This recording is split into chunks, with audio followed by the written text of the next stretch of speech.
Nah, kita semua tahu bahwa korupsi adalah masalah besar bagi bangsa Indonesia. Apa sih sebenarnya itu korupsi? Menurut buku Kebudayaan dan Korupsi yang diciptakan oleh Abji Rosidi, korupsi itu seperti benang merah antara penyuapan, pemerasan, dan nepotisme. Nah, ini merupakan praktik yang sangat merugikan dan melibatkan banyak orang lain. Korupsi ini dapat didefinisikan sebagai penyimpangan dari norma dan moral. Betul sekali. Dan apa penyebabnya? Menurut buku Pendidikan Korupsi untuk perguruan tinggi, terdapat dua faktor penyebab korupsi, yaitu faktor internal dan faktor eksternal. Faktor internal adalah penyebab korupsi dalam diri manusia itu sendiri, seperti budaya korupsi, sifat serakah, rendah moralitas, gaya hidup konsumtif, dan lainnya. Sedangkan faktor eksternal adalah berasal dari luar manusia itu sendiri. Misalnya hukum yang tidak jelas aturannya, dan penegakan hukum yang lemah bisa menjadi pemicu faktor eksternal itu terjadi. Oke, korupsi dari sini juga berdampak bagi masyarakat yang telah dikutip dari buku Integritas Bisnis Dampak Sosial itu sendiri. Korupsi dapat menurunkan investasi dari suatu negara, menciptakan kemiskinan, menciptakan ketimpangan pendapatan itu sendiri, dan juga melemahkan perekonomian. Selain itu, korupsi juga berdampak bagi kualitas moral dan akhlak masyarakat yang mulai menurun itu sendiri. Misalnya dengan ketamakan dan kerakusan dari penguasaan aset itu sendiri dan kekayaan aset dari itu sendiri.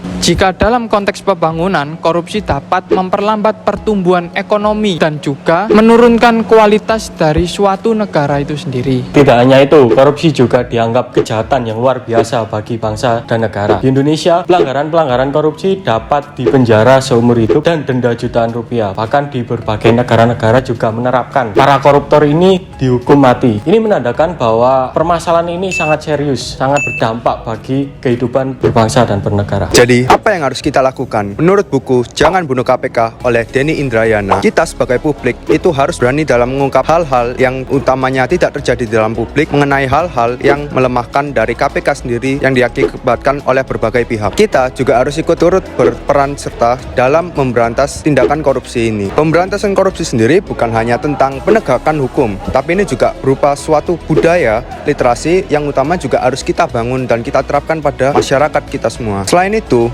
korupsi juga tidak hanya tentang masalah uang saja. Beberapa hal lain seperti waktu itu juga bisa dianggap dalam korupsi. Contohnya korupsi waktu. Yang pastinya dari korupsi waktu sendiri dan juga dari korupsi uang, satu hal sama yang bisa ditarik adalah bahwa kedua hal tersebut sama-sama hal yang merugikan untuk orang lain. Oleh karena itu, kita sebagai masyarakat tentunya harus paham dan dapat dengan sadar memahami bahwa setiap perilaku tersebut akan memiliki dampak baik secara langsung maupun tidak langsung terhadap seluruh lapisan masyarakat dalam berbangsa dan bernegara. Jadi, Mari kita bersama-sama berjuang melawan korupsi untuk Indonesia yang lebih baik.